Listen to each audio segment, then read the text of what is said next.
कह रहा है बेटा given L parallel M find the measure of X in the following figure. तीन फिगर दिया बेटा, फिगर नंबर ए, ये है बी, ये है सी।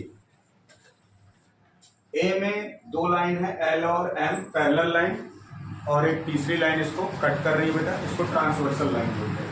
फिगर बी में भी ऐसा है, दो पैरेलल लाइनें हैं एल और एम, खड़ी खड़ी पैरेलल लाइनें हैं, और ये तीसरी लाइन जो ट्रांसवर्सल है कट कर रही है। फिगर सी में भी ऐसा है, दो पैरेलल लाइन इस तरीके से एल और एम, और ये तीसरी ट्रांसवर्सल लाइन का काम कर रही है। ठीक, तीनों फिगर को समझते हैं बेटा।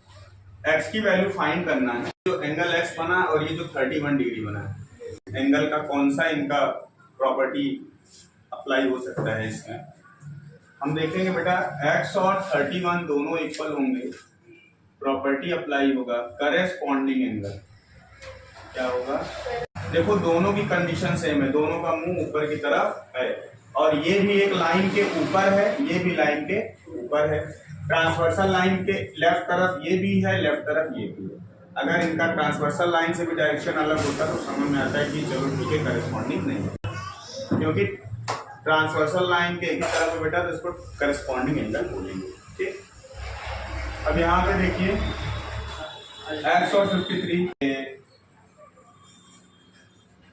x इक्वल 53 डिग्री, और इसका रीजन होगा अल्टरनेट इंटीरियर एंगल।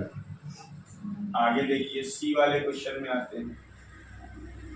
देखिए x और 85 में कोई रिलेशन है बेटा, अल्टरनेट का रिलेशन हो सकता था, मगर एक दिक्कत ये है कि x अंदर की तरफ है और 85 बाहर की तरफ। तो अभी ध्यान से देखेंगे बेटा, यहाँ देखिएगा x का अल्टरनेट एंगल इधर आएगा ये, ठीक है। इस एंगल का नाम नहीं पता है, समझ रहे हैं ध्यान से, तो इसका नाम क्या कर लेते हैं ना, y लेट कर लेते हैं। क्या कर लेते हैं नाम, y। अब जरा ध्यान से देखिएगा, इसको हम लोग y लेट कर लेते हैं, तो एंगल y प्लस 85 डिग्री अगर ऐड कर देंगे बेटा 180 डिग्री है। 180 के पास 85 डिग्री को भेज दीजिए, ये इक्वल है, इक्वल मतलब बॉर्डर समझ लीजिए, उधर भेजिए, बॉर्डर का उधर गया तो माइनस, तो 180 से 85 माइनस करेंगे बेटा तो 95 आएगा। तो y की वैल्यू आ गई 95। x और y एंगल ना ये लाइन के इस तरफ है, ये लाइन के इस तरफ, अल्टरनेट गुड।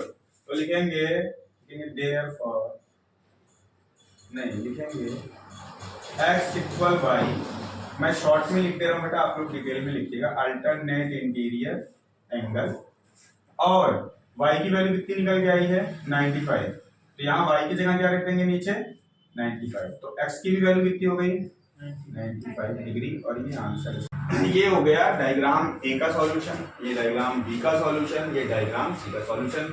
अब ये एरो हटा देते हैं, इसकी कोई जरूरत नहीं, ये अल्टरनेट एंगल को समझाने के लिए बनाया जाता है। ठीक, इतना ये हो गया। इसी के साथ क्वेश्चन नंबर 4 को भी निपटा लेते हैं।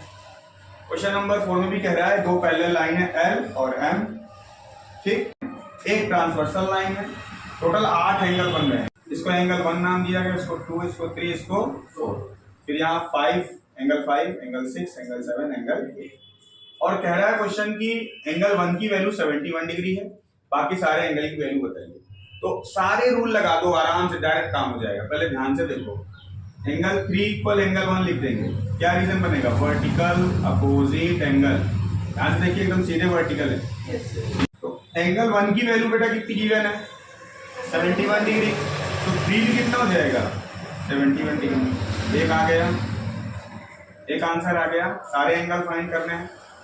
आगे देखिए ध्यान से, एंगल 4 प्लस एंगल 1 दोनों मिला के 180 डिग्री, कैसे 180 डिग्री, लीनियर पेयर, 1 और 4 अब सर्कल बन रहा है ना, स्ट्रेट लाइन कंप्लीट हो रही है, लीनियर पेयर हो रहा है, जिसमें से हमको 1 की वैल्यू पता है बेटा कितनी है 71 डिग्री। तो 71 को बॉर्डर टकाओ, 108 के पास भेजो, इसका ये जो वीजा पासपोर्ट प्लस में बदल जाएगा, तो एंगल 4 कितना आ जाएगा बेटा 30। ये आ गया angle 4, angle 2 equal angle 4, reason क्या होगा, वर्टिकल अपोजिट एंगल। एक मिनट बेटा मिस्टेक हो गया, 180 को 180 लिख दिए, ध्यान थोड़ा सा इधर उधर हो गया। 180 में से 71 माइनस करेंगे बेटा ना तो आएगा 190। तो ये भी क्या हो जाएगा 100। आंसर हो गया बेटा। अब बारी इन सबको फाइंड करने का, तो इन सबको भी रिलेशन से फाइंड कर लो। कैसे, ध्यान से देखो 2 का अल्टरनेट इंटीरियर एंगल 8 बनेगा, ध्यान से देखो। ये लाइन के इस तरफ, ये लाइन के इस तरफ, दोनों अंदर की तरफ, ये भी अंदर की तरफ, ये भी अंदर की तरफ।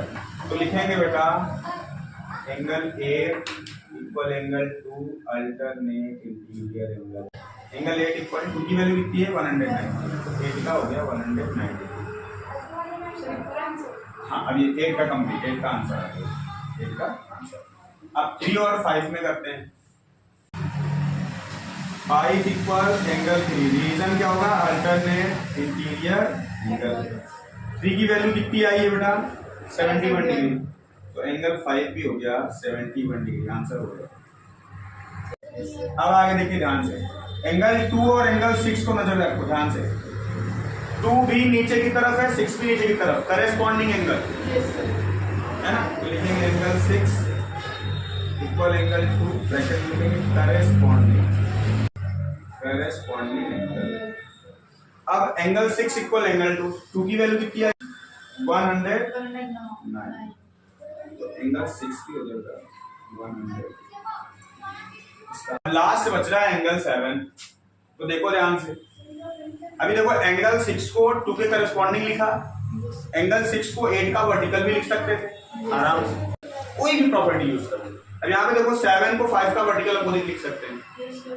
आगे जरा एंगल 7 के लिए काम करते हैं। Angle 7 is equal to angle 5 vertical opposite angle. देखो ध्यान से वैल्यू कितनी आई है बेटा, एंगल 5 कहीं आया है, ये आया है 71 डिग्री, यहाँ उठा के रखो, वैल्यू आ गई 71। इस तरीके से इस डायग्राम में बने हुए 8 के 8 एंगल की वैल्यू मिली। तो ध्यान से अगर समझेंगे ना बेटा, किसी एक एंगल की वैल्यू मिली रहे, बाकी सब 3 रीजन खाली, vertical opposite, alternate interior, corresponding, इन तीनों का यूज